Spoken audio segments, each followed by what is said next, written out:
Hello and welcome to Film Creed. We are talking about a different film today, Age of Shadows. Now, you may not be familiar with this film, but it is one of the films that I suggest that you watch to understand and bring a broader perspective of cinematography in general. Now, a lot of people that have watched films in the West have been influenced by the structure that they have followed pretty much throughout the 1960s, 70s, 80s, and all the way to the present, in a kind of a development of the same type of format, but it has changed and developed into a more what I would call harder form. What I mean by that is, for example, the action films have gone from having a little bit of violence to having a lot of violence.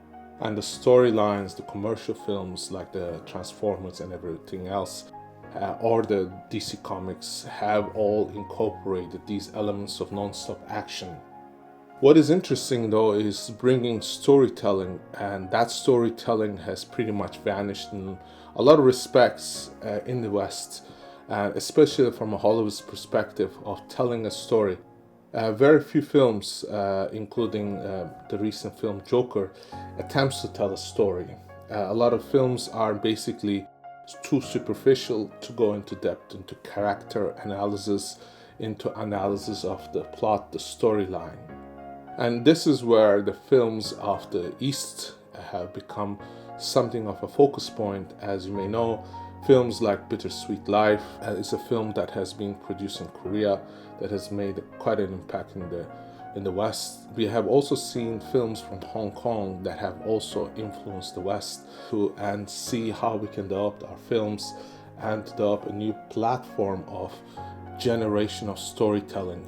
I think that as with fashion, things go around and around, and hopefully we are hoping to return to a period of storytelling.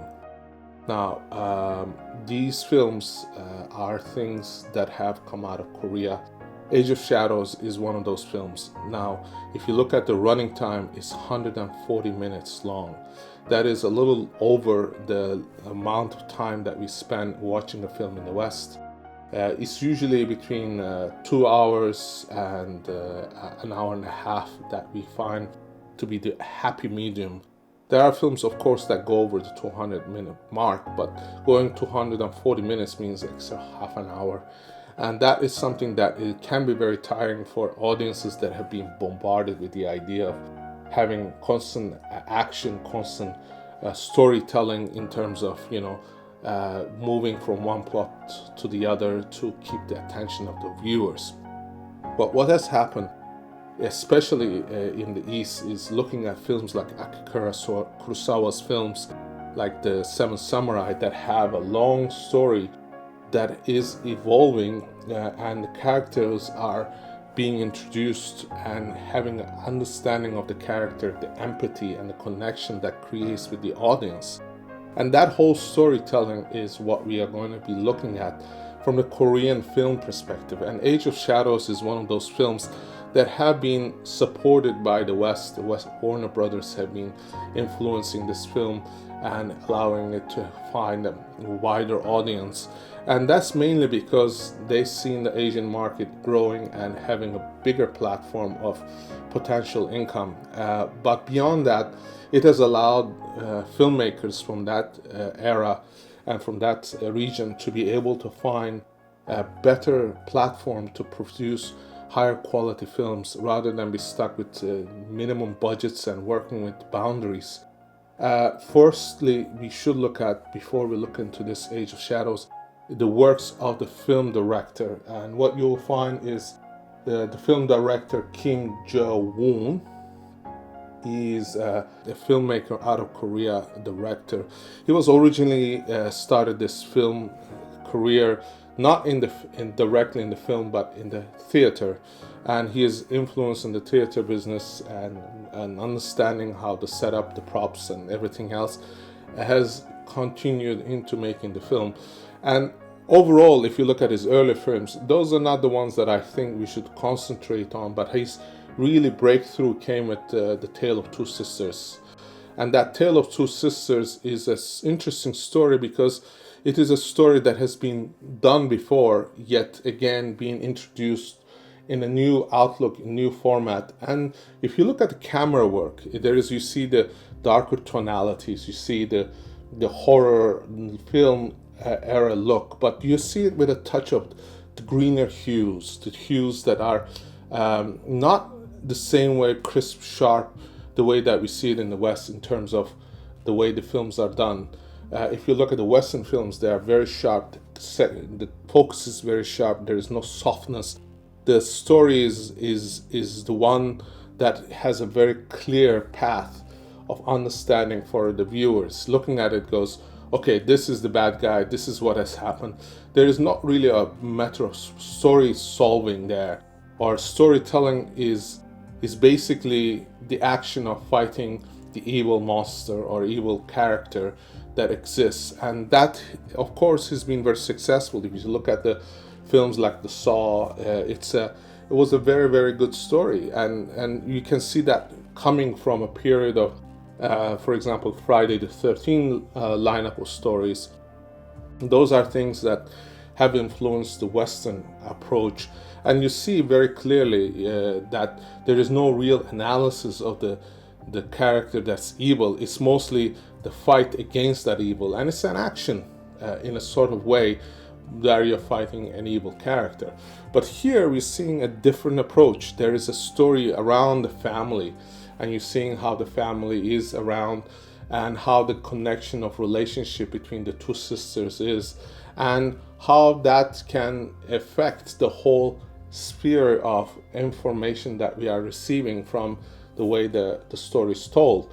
You can see, for example, the layout in the film where the house is divided into sections, and each section, if you look at it from a perspective, tells a different segment of the story. The events happening in one segment is different than the other. The story develops in terms of character when the two sisters are together, and those are mostly in the bedrooms. Now, if you look at that storytelling and that approach and apply it directly to Age of Shadows, you're going to see that the story is very similar in terms of the way that it's constructed. The construction of the photography studio is where the characters have developed. We see what's happening there. Also, we are also seeing another perspective where the police station, integration, the places that are outside, the train scenes, those are all different segments. And as much as there is a desire to create tension, it's not the way that it has been done in the West. It is done in a way that has tried to mimic the West. And those are things that are lacking in that perspective. But from a perspective of setting up the whole environment, we're going to see that this story is told in a kind of a vacuum. It's not told with huge sets where you have these different types of interactions with different figures. It's basically these core figures that have led the story forward and their relationship. And that relationship is again developed through the understanding of feeling empathy for one character or the other. Unlike the American films, what's happening is these characters are vulnerable. That vulnerability is they get tortured, they get hit, they get hurt. They are overwhelmed by the strength. These characters, they are not presented as smart characters that outwit the enemy. In fact, the enemy is very strong. They are almost powerless. But their drive to do something spectacular, something that will bring about change, is what is keeping the story alive. That persistence is what is being told. And it's a patriotic story. It's a story that people will feel, okay, that is why they did it, or this is why they sacrificed it. And that's where the culture's perspective comes in. In the East, the sacrificing one's self to a betterment of the society is a key factor.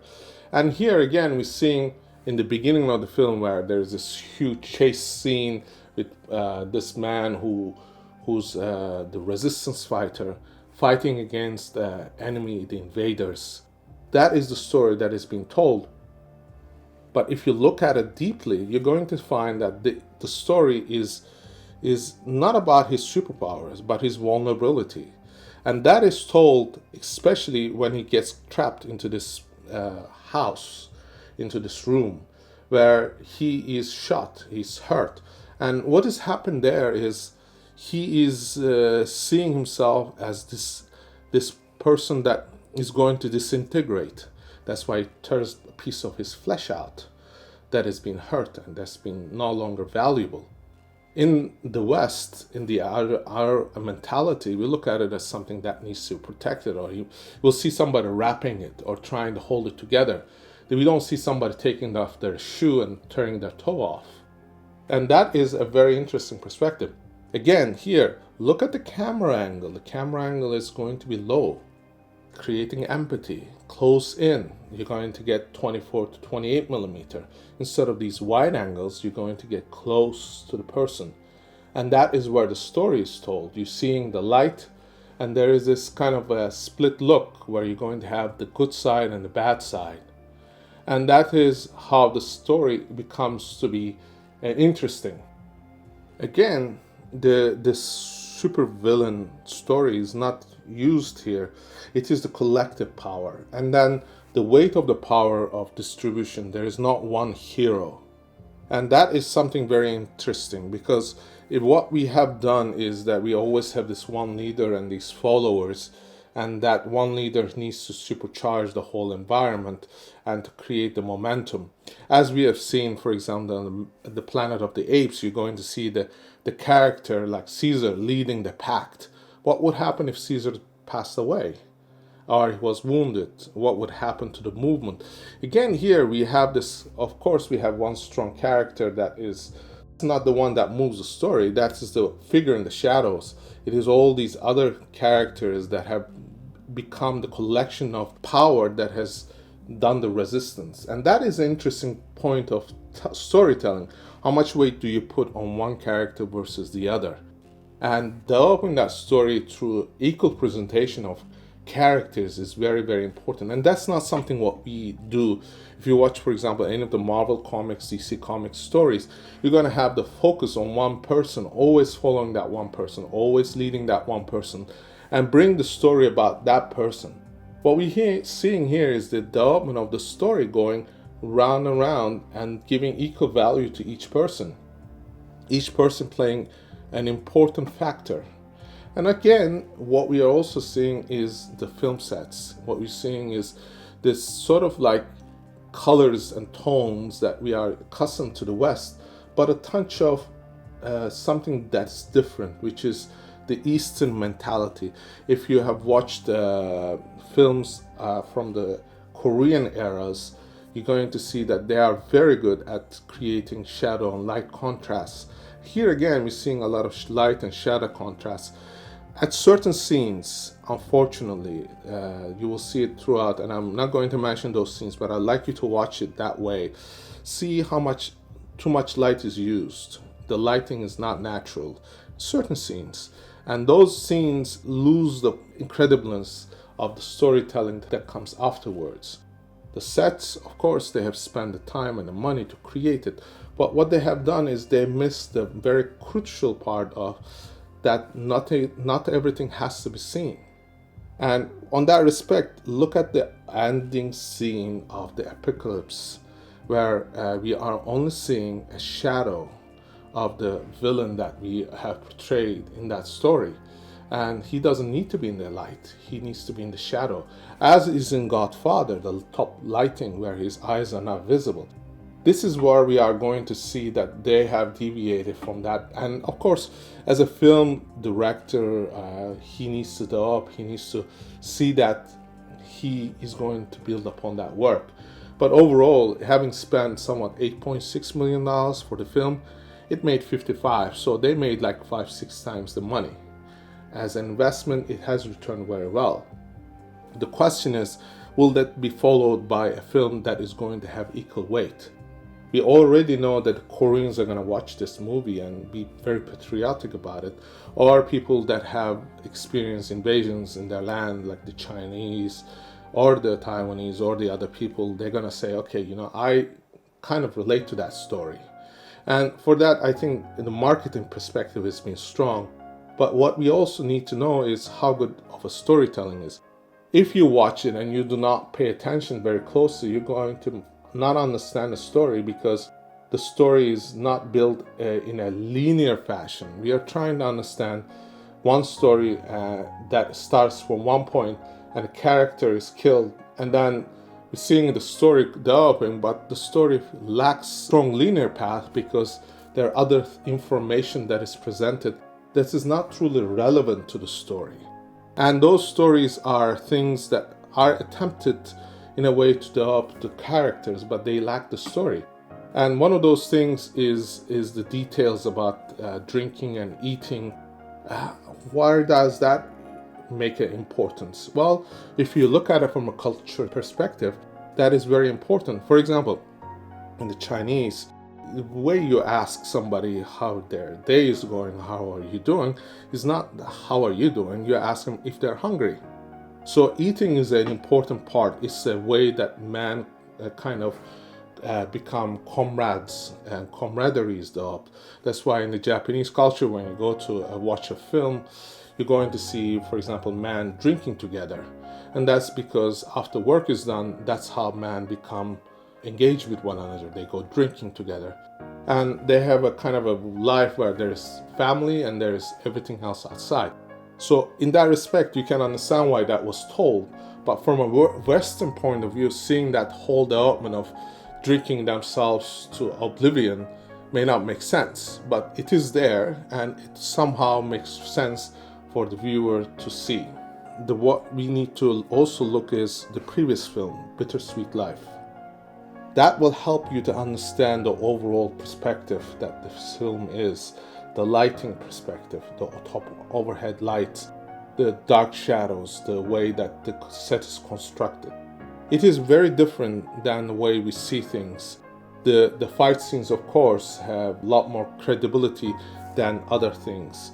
So it is important. But again, here, what we should also look at the scene where the characters get caught. What happens to that character that kind of sacrifices himself? Or is the person most vulnerable? They walk into the trap knowing that when they get to the train station, the Japanese soldiers will be there. But none of them try to disembark the train. They don't try to get off the train. Or they don't try to offload their cargo somehow. They don't try to separate one of the wagons off the train. These are things that are very, very interesting. It's because you see the linear thought pattern there. And here is what happens when the characters become vulnerable. The angle of view changes. You're going to get a wide angle, seeing the action. And then you're going to see these close-ups, but close-ups don't have medium close-ups. They just go from wide to close-up, wide to close-up. And that is a very different way of filming than what we are used to. What would happen is that the action would happen and we isolate the two characters and we see it.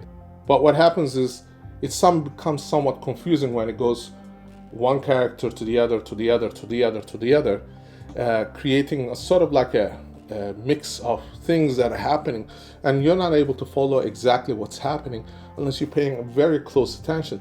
And that will tire the mind for those viewers. So that is something that we need to look into, and things that we should not make a mistake about, because if you are going to have an interaction, one character and then the other and then the other, it shouldn't follow a linear pattern. And you're going to also see that one of the characters comes back and tries to fight again.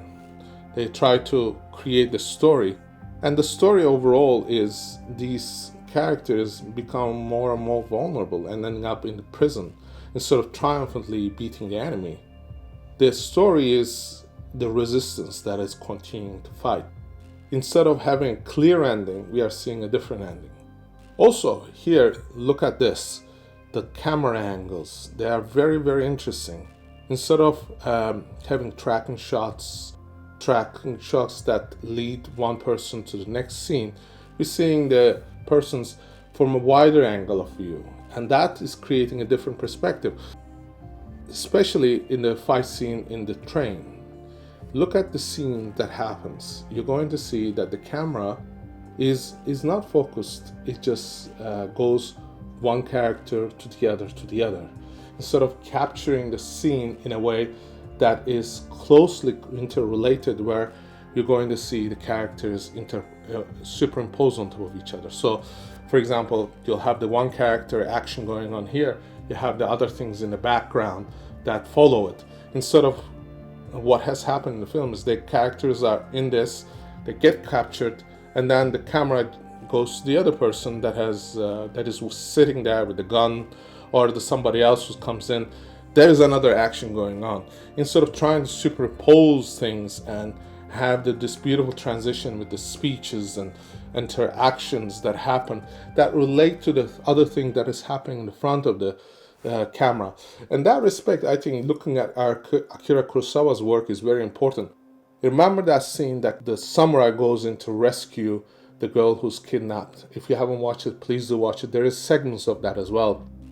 And what happens is the samurai goes in, he comes out killing the kidnapper, and you're seeing the kidnapper on the floor with the dead body and somebody going over it.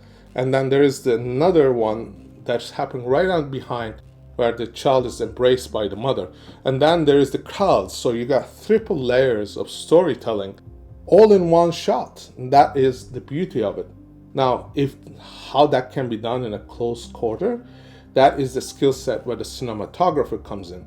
And if you look at the cinematographer on this one, it is someone that you should probably look is Lee Mo-gae. He has pretty much worked throughout almost all the films that the director has done, including the last one, which is called The Wolf Bridge.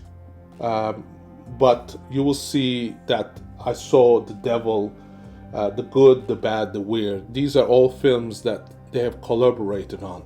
As far as their work is concerned, they are not like the super award-winning filmmakers. But what is interesting is that they are the product of their culture, and they bring out different perspective. If you are not familiar with the way the Koreans film it, you have to understand that they produce generally all the productions that are TV series that are of high quality to the Asian market. They are really, really good at it, and they are very good at storytelling perspective because they do storytelling in a very beautiful way. This one is adaptation of that format into feature film, and that's why it has gotten too long. It could have been pared down to create maybe an hour and 80 minutes or somewhere around that range. That would have brought the story to a more compact understanding. Now, finally on this film, I like you to notice the way that the lights and the colors are used. You see the greener tones, you see the brownish tones, you see that everything is a muted color. There is nothing bright.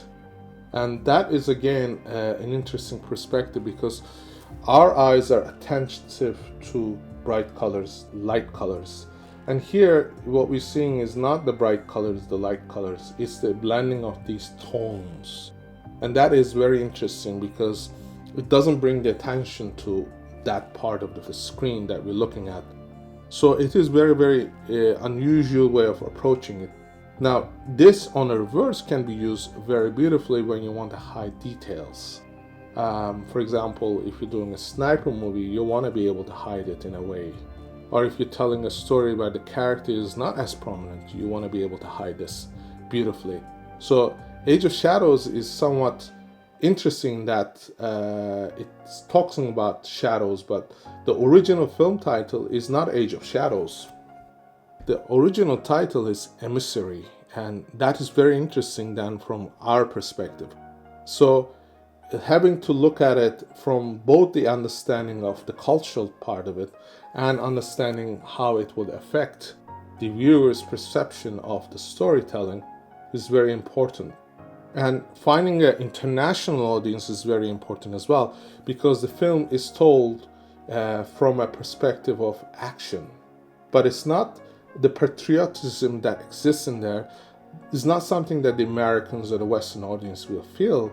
They may actually understand the characters, but they would be more interested in the storytelling, because from the viewer perspective, you have to understand the invading army, the Japanese in this story, is not presenting as the evil ones. They just seem like the occupiers. And yet there is not an interplay of their characters. They are just the characters that exist as the villains, but the villain character is not developed. It's just there. So you're having a storytelling that is very different. If you want to make that character very villainous, then you have to show the evil side. Now you might say, okay, what about the torture scenes? Torture scenes exist. If you watch the film English Patient, the torture scene in that really gets down to your bones. You're going to see the reaction. But in here, it's not just that kind of a reaction. It's very closed. It's not as pronounced. It is there, but the torturing, the suffering is not relayed as beautifully. For example, the burning scene on the face of the girl.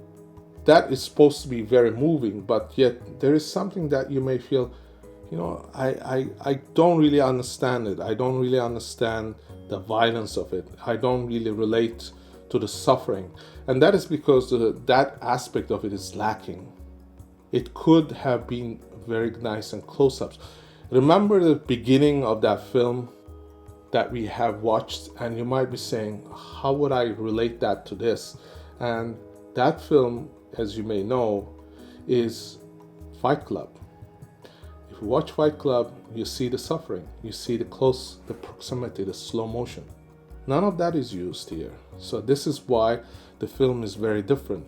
So understanding that from a cinematography point of view, from a directing point of view, gives you a different perspective of understanding where the film has failed, where the film has succeeded, and how we can take that and interpret it into something that may be of value in our filmmaking, in our understanding of cinematography. So I hope this has been informative, and I hope you have some comments, questions. Please drop them in the down section below, and I'll try to answer them. And please go watch these other films. I provided links down below as well. So I hope to see you in our next review.